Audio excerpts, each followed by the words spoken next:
ప్రతిపక్ష నేత హోదా కూడా దక్కకుండా పోయిన మాజీ ముఖ్యమంత్రి జగన్ కి చెల్లెలి కష్టాలు మాత్రం తప్పడం లేదు. ఇష్యూ ఏదైనా పీసీసీ ప్రెసిడెంట్ షర్మిల ఆయన టార్గెట్ చేస్తూనే ఉన్నారు. తాజాగా విశాఖపట్నంలో ప్రధాని నరేంద్ర మోదీ టూర్తో లింకు పెట్టి జగన్ కు అక్రమ సంబంధం అంటకట్టేశారు. ఆమె ఆ స్థాయిలో విరుచుకుపడిన వైసీపీ అధ్యక్షుడిగా జగనే కాదు ఆ పార్టీ లీడర్లు కూడా కౌంటర్ ఇవ్వలేకపోతుండడం విశేషం.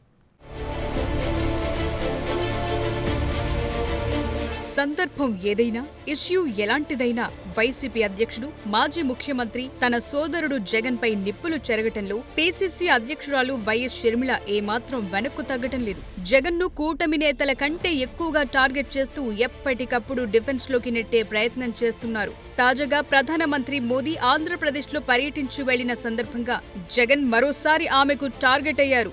విశాఖ పర్యటనలో పలు అభివృద్ధి కార్యక్రమాలకు మోదీ శంకుస్థాపనలు చేశారు. అయితే విశాఖ స్టీల్ ప్లాంట్ ప్రైవేటీకరణ అంశంపై మాత్రం నోరు మెదపటం లేదు.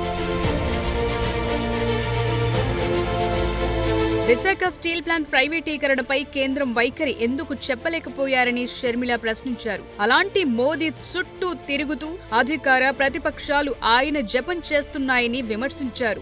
ఆంధ్రప్రదేశ్ ప్రజలను మోసం చేసిన మోదీతో చంద్రబాబు సక్రమ సంబంధం పెట్టుకుంటే వైసీపీ అక్రమ సంబంధం పెట్టుకుందంటూ జగన్ పై విమర్శలు గుప్పించారు. ఉత్తరాంధ్ర రాయలసీమకు స్పెషల్ ఎకనామిక్ ప్యాకేజు మన హక్కు, ఒక్క మాటైనా మాట్లాడారా? కడప స్టీల్ ఫ్యాక్టరీ మన హక్కు, ఒక్క మాటైనా మాట్లాడారా? మన బిడ్డలకు ఉద్యోగాలు 2 కోట్లు ఇస్తామన్నారు సంవత్సరానికి, మన బిడ్డలకు 1 లక్ష కూడా ఇవ్వలేదు, ఒక్క మాటైనా మాట్లాడారా? విశాఖ స్టీలును కాపాడుతాము, విశాఖ స్టీలు ఆంధ్ర రాష్ట్రానికి చాలా ముఖ్యము అని ఒక్క మాటైనా, ఒక్క అష్యూరెన్స్ అయినా ఇచ్చారా?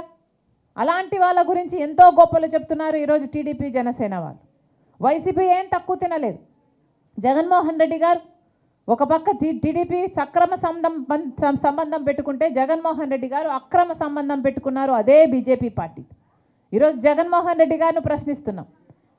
మోడీ గారు మన రాష్ట్రానికి వచ్చారు, ఒక్క మాట ప్రత్యేక హోదా గురించి మాట్లాడలేదు, విశాఖ స్టీల్ గురించి ఒక్క మాట అష్యూరెన్స్ ఇచ్చిపోలేదు, మరి ఎందుకు ఊరుకున్నారు అని అడుగుతున్నాం. వైఎస్ రాజశేఖర్ రెడ్డి బిడ్డ అయ్యుండి జగన్ బీజేపీతో అంటకాగుతున్నారని విమర్శలు గుప్పించారు. విశాఖ స్టీల్ ప్లాంట్ పై మోదీ మాట్లాడకపోయినా మౌనంగా ఉండటంపై అటు ఏపీ కూటమి ప్రభుత్వాన్ని జగన్ ను ప్రశ్నించారు. ఏపీలో పీసీసీ చీఫ్ గా షర్మిల బాధ్యతలు చేపట్టినప్పటి నుంచే ఏపీలో అప్పటి ముఖ్యమంత్రి జగన్ కు కష్టాలు షురు అయ్యాయి. అప్పట్లో ప్రతిపక్ష హోదాలో ఉన్న చంద్రబాబు గాని, ఆ పార్టీ నాయకులు గాని, జనసేన అధినేత పవన్ కళ్యాణ్ గాని ఎన్ని విమర్శలు చేసినా జగన్ పెద్దగా సీన్లోకొచ్చేవారు కాదు. మంత్రులతోనూ ఎమ్మెల్యేలతోనూ కౌంటర్లిప్పించేవారు. కానీ షర్మిల ఎంట్రీతో సీన్ మారింది. ఫ్రేమ్ లోకి చెల్లి వచ్చి కూర్చోవటంతో జగనే స్వయంగా మాట్లాడాల్సొచ్చేది. అంతలా అన్నకి సినిమా చూపించారామే. వైఎస్ వివేక హత్యను ఎన్నికల ప్రచారంలో షర్మిల ప్రచారాస్త్రంగా మార్చుకుని వైసీపీని ముప్పు తిప్పలు పెట్టారు. జే బ్రాండ్ మద్యం, ఇసుక తవ్వకాలు, ఇలా ఏ ఇష్యూని వదలకుండా జగన్ కు చుక్కలు చూపించారు. వైసీపీ ఓటమి తరువాత కూడా పీసీసీ చీఫ్ ఆ పార్టీని వదిలిపెట్టడం లేదు. జగన్ అసలు వైఎస్ఆర్ వారసుడే కాదని తేల్చి చెప్పిన ఆమె తరువాత కాదంబరి విషయంలోనూ జగన్ పై నిప్పులు చెరిగారు.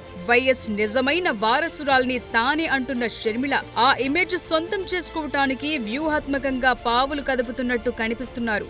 అన్న జగన్ ని పర్సనల్ గా తీసుకుని టార్గెట్ చేస్తూ ఆయన ఇమేజ్ ని డ్యామేజ్ చేయటానికి ప్రయత్నిస్తున్నారు. వాస్తవానికి 11 సీట్లకు పరిమితమైన వైసీపీని పీసీసీ ప్రెసిడెంట్ పెద్దగా పట్టించుకోవాల్సిన అవసరం లేదు. అయినా సందర్భం వచ్చినప్పుడల్లా వైఎస్ఆర్సీపీకి, వైఎస్ఆర్ ను దూరం చేయటానికి ఆమె ప్రయత్నిస్తూ జగన్ కు లిటరల్ గా చుక్కలు చూపిస్తున్నారన్న అభిప్రాయం వ్యక్తమవుతోంది.